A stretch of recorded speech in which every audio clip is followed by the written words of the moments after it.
Miss Hilda Roberts was an avid fan of Margaret Thatcher. She spent years cultivating the same look and manner as the real Iron Lady. When people stopped her in the street to ask for her autograph, she would sign it authentically with a disarming smile. She knew all of the Prime Minister's speeches and policies off by heart, delighting her fellow staff at the Sun Insurance Christmas parties with her Thatcher impressions.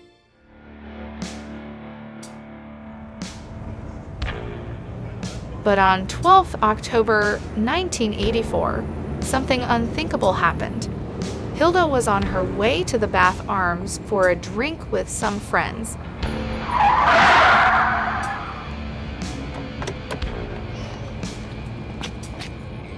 When she was grabbed roughly from behind and carried off, kicking and screaming, into a vehicle. Hilda tried unsuccessfully to remove the blindfold from her eyes. I say, what the devil is going on? Where am I? I'm sorry, Miss Roberts, but we had to keep this undercover for very good reasons. Everett insisted, whilst removing her blindfold. She squinted against the bright lights and noticed another man in the room. We've been following you. We know what you're capable of. Listen closely.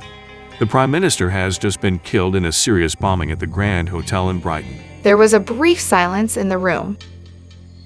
She smoothed down her hair and skirt. Is this a joke? I'm afraid not, Miss Roberts. She went straight into character. I have not been made aware of this fact.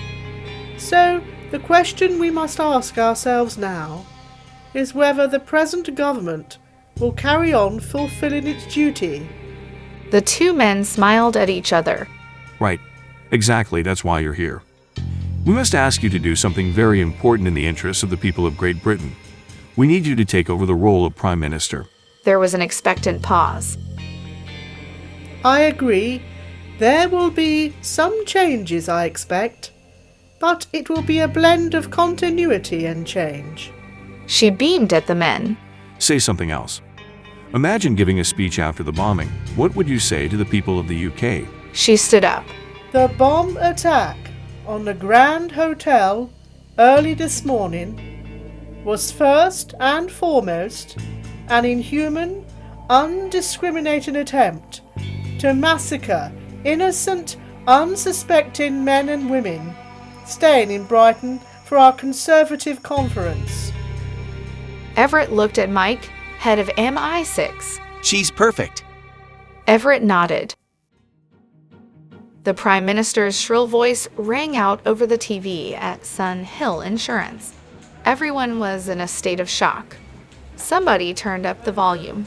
The bomb attack on the Grand Hotel early this morning was first and foremost an inhuman, undiscriminating attempt to massacre innocent, unsuspecting men and women staying in Brighton for our Conservative conference.